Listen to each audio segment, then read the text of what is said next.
ಅತಿ ವೇಗದಿಂದಾಗಿ ನಿಯಂತ್ರಣ ತಪ್ಪಿ ರಸ್ತೆ ಬದಿಯಲ್ಲಿದ್ದ ವಿದ್ಯುತ್ ಕಂಬಕ್ಕೆ ಬೈಕ್ ಡಿಕ್ಕಿಯಾಗಿ ಕಾಂಕ್ರೀಟ್ ಕಂಬ ಅರ್ಧದಿಂದ ತುಂಡಾಗಿ ಬಿದ್ದಿದ್ದು ಸವಾರಿ ಮಾಡುತ್ತಿದ್ದ ವಿದ್ಯಾರ್ಥಿಗಳಿಬ್ಬರು ಪವಾಡ ಸದೃಶ ಪಾರಾದ ಘಟನೆ ಉಳ್ಳಾಲ ತಾಲೂಕಿನ ಕಿನ್ಯ ಸಂಕೇಶ ಎಂಬಲ್ಲಿ ನಡೆದಿದೆ.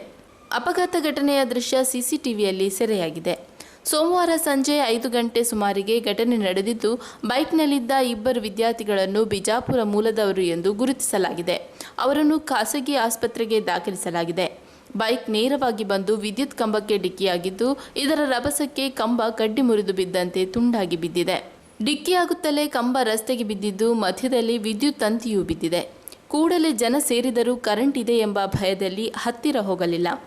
ಇಬ್ಬರು ಸವಾರರು ಕೂಡ ರಸ್ತೆಗೆ ಬಿದ್ದು ಒಂದಷ್ಟು ಹೊತ್ತು ಹೊರಳಾಡಿದ್ದಾರೆ. ಆದರೆ ಕಂಬ ಉರುಳುತ್ತಲೇ ವಿದ್ಯುತ್ ಲೈನ್ ಕಟ್ ಆಗಿದ್ದರಿಂದ ತೊಂದರೆ ಉಂಟಾಗಲಿಲ್ಲ.